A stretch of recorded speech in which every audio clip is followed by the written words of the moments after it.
আগের যুগে কিন্তু আমাদের এই গ্রাম বাংলা এমন ছিল না। একদমই ভিন্ন একটি রূপ ছিল আমাদের এই গ্রাম বাংলার। তখনকার যুগের মানুষ একদমই সহজ সরল ছিল। সে সময় শীতের মধ্যে খুবই পরিচিত একটা ডাক শোনা যেত। শুনেই লেপের তলার আরাম ছেড়ে ছেলেপুলের দল লাফিয়ে উঠত। তখন প্রায় সব বাড়িতেই ঢেকির প্রথা ছিল।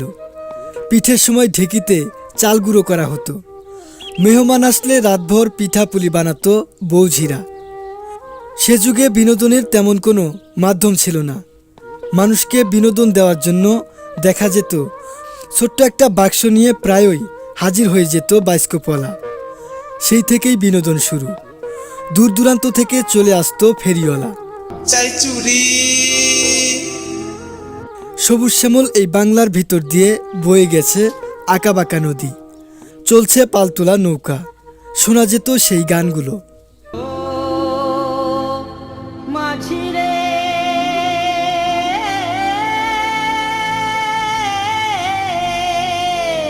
এখন যেমন আমরা খুচরো পয়সা বলতে বুঝি 1 টাকা, 5 টাকা, 10 টাকা।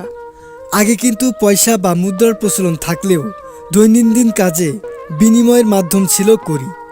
বাজারে স্থানে স্থানে ধুবড়ি বা বোরা পেতে লোকে বসত। সেই ধুবড়ি বা বোরার উপরই কড়ি রাখা থাকতো। যারা বাজার করতে যেত তারা 1 পয়সার 2 পয়সার কড়ি ভাঙিয়ে নিত। সেই সময় 1 পয়সায় 20টি কড়ি পাওয়া যেত। এখন আমরা টাকা কড়ি, পয়সা কড়ি বলে থাকি। শাক, আনাজ, তরকারি এই কড়ি দিয়েই কেনা হতো। তখনকার দিনে মগুর ভাঙা ও ব্যায়ামের চর্চা ছিল। পালকি করে যাওয়া আসা অতি অল্প লোকেরই প্রথা ছিল। সাধারণ মানুষ হেঁটেই যাতায়াত করত। 4-5 মাইল হেঁটে যাওয়া তাদের কাছে কিছুই মনে হতো না। তখনকার দিনে লেখাপড়ার ব্যবস্থাও একদম অন্যরকম ছিল। অনেক ছেলেপুলেকে দেখা যেত ভোরবেলা গরু নিয়ে চরে যেত গরু চড়াতে, এবং তারা ফিরত একেবারে সন্ধ্যাবেলায়। তখন তো আর দাঁতের ডাক্তার ছিল না, সেজন্য হাতুড়ে ডাক্তারের বেশ প্রচলন ছিল। নিস্তব্ধ দুপুরবেলা প্রায়ই একদল ফেরিওয়ালা হেঁকে যেত, দাঁতের পোকা বের করবে গো। সে সময় মানুষ সর্ষের তেলও প্রচুর মাখত। সকালে আদা ছোলা ও মুগের ডাল ভাজা খেত, এবং বিকেলে কিছু ফল। তখন অনেকে পাকুয়ার জলে গোসল করত, আর যারা পারত তারা কাছাকাছি পুকুরে ডুব দিয়ে আসত। সকালে পুকুরে গোসল করা ও সাঁতার কাটা তখনকার প্রথা ছিল। তখন এখনকার মতো তেমন জামা পরারও প্রচলন ছিল না। ছেলেপুলেরা বাড়িতে খালি গায়ে ও খালি পায়েই থাকত। বড় হলে ঠনঠনে চটি পায়ে দিত। তখন এর দামও অতি সামান্য ছিল। ছোট চটি 6 আনা এবং বড় চটি 10 আনা। তখনকার দিনের লোকের শরীরের আয়তন এখনকার লোকের তুলনায় একটু বড় ছিল। অবশ্য মাঝে মাঝে সেই আয়তনের লোক এখনও দেখতে পাওয়া যায়।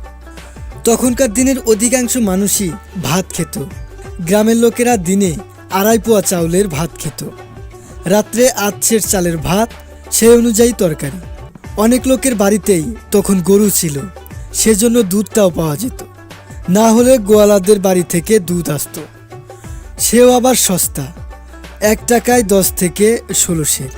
শীতকালে গ্রামে যখন প্রচুর শীত পড়ত, তখন রাতে শোবার আগে উনুন থেকে 1 মালসা আগুন নিয়ে ঘরে রাখা হতো। সমস্ত ছোট ছেলেরা এবং বুড়োরা সেই আগুন সেকে তারপরই লেপের ভিতর ঢুকত। এখন যেমন বিকেল হলেই আড্ডা জমে যায়, তখন কিন্তু এরকম ছিল না। তখনকার গ্রাম ছিল জঙ্গলে পরিপূর্ণ, এবং ততটা গাদাগাদি বাড়িঘর ছিল না।